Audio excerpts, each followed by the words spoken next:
Медеу Сәрсекенің ғұмырнамалық және Қаныш Сәтпаев роман эссесінің жазылу барысы бойынша бірнеше бекіту тапсырмаларын орындайтын боламыз. Сіздер микрофон әдісі бойынша жазушының және шығарма бойынша бірнеше сұрақ-жауап алмасатын боламыз. Әрмен қарай бізде композициялық кейіпкерлерге талдау секілді түрлі платформалар бойынша жұмыс жасайтын боламыз.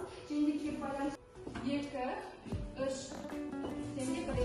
Мына жерде Аяржан, Нұрасыл, 3-ші топқа Мұхамед, Арай, Бексұлтан, Гүлжан, Назерке, Рамазан.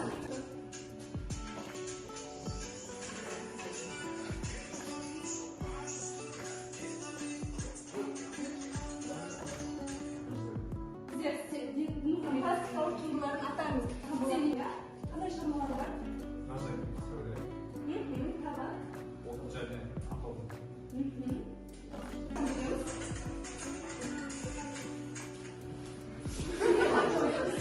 Бізде қойылатын сұрақ Медеу Сәрсекенің Семет қасіретті кітабында суреттелген шешімі болады.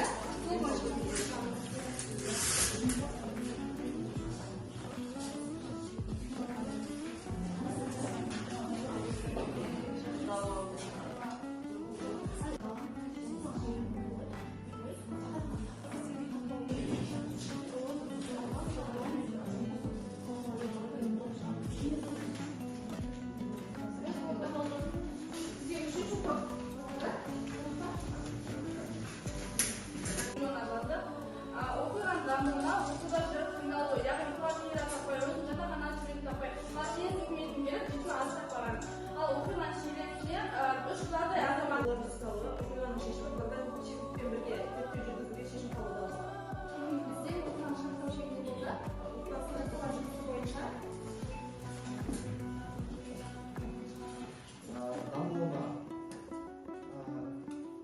Қанышдың Василий Ивановичтің үйінде орналасып білім алуын бастап келуі.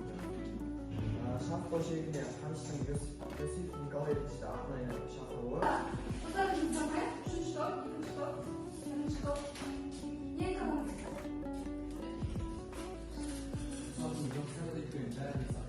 Мысалы белгісі тұруға тиіс. Бұл қай кейіпкер? Қаныш Сәтпаев. Жарайсыңдар? Қолынан келгенін бәрін жасайды. Бұл түнін жезді жағасында тұрып дайын қадекен. Келесі? Мынау түйемен үстінде Бізде үш кейіпкерде шығармада қамтылған ол бойынша толық білеміз ғой. Енді келесі кезекте осы үш кейіпкерді үш топқа алу арқылы өзінің ақылды екенін біліп,